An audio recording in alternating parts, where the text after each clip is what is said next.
তুমি তোমার সবচাইতে প্রিয় বস্তুকে কুরবানি করো। এরপর তৃতীয় দিন সকালে তিনি ভাবতে লাগলেন, পরপর 2 দিন একই স্বপ্ন দেখলাম, এরপর 2 দিন 200 উট কুরবানি করলাম, তবে কি আল্লাহ রাব্বুল আলামিন আমার এই কুরবানি কবুল করেননি? আল্লাহ তাআলা তবে আমার কাছ থেকে কি চাচ্ছেন? তবে কি তিনি আমার কাছ থেকে অন্য কিছু চাচ্ছেন? কি সেই বস্তু? গভীরভাবে তিনি স্বপ্নের বাক্যগুলির দিকে ধ্যান করলেন।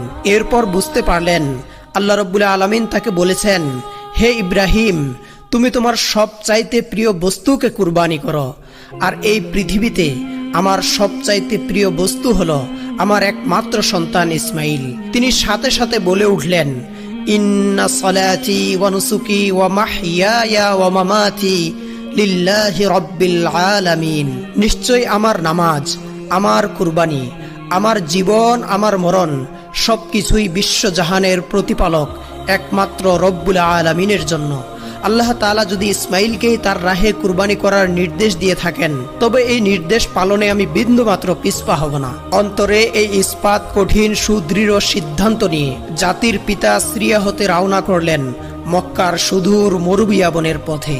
দীর্ঘ 9টি বছর আগে তাদেরকে তিনি এই স্থানে নির্বাসন দিয়ে এসেছিলেন।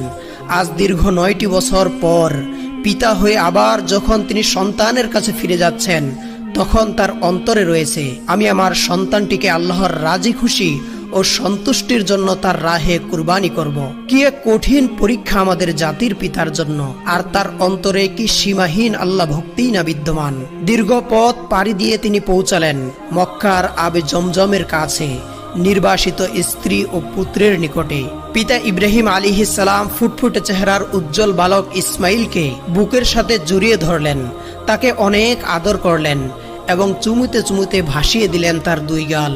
এরপর দরদ মাখা কণ্ঠে তাকে বললেন, বেটা ইসমাইল, সুন্দর করে গোসল করে উত্তম পোশাক পরে সেজে নাও, আমি তোমাকে একটি জায়গায় দাওয়াত খেতে নিয়ে যাব।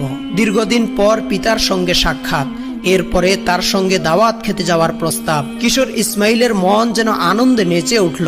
তিনি তার আম্মি হযরত হাজেরার কাছে গিয়ে বললেন, আম্মি, জলদি আমাকে গোসল করে সাজিয়ে দাও, আব্বাজান আমাকে নিয়ে একটি স্থানে দাওয়াত খেতে যাবেন, আমার যে আর তর সইছে না। বিবি হাজেরা হযরত ইসমাইল আলাইহিস সালামের মুখ থেকে এই কথা শ্রবণ করে ইব্রাহিম আলাইহিস সালামের কাছে গিয়ে বললেন, ওহে প্রাণের স্বামী, আমি শুনলাম আপনি নাকি ইসমাইলকে নিয়ে দাওয়াতে যাবেন। ইব্রাহিম আলাইহিস সালাম বললেন, ওগো হাজেরা, তুমি ঠিকই শুনেছ, ইসমাইলকে উত্তম রূপে গোসল করিয়ে সুন্দর পোশাকে সাজিয়ে দাও, আমি তাকে নিয়ে এক স্থানে দাওয়াত খেতে যাব।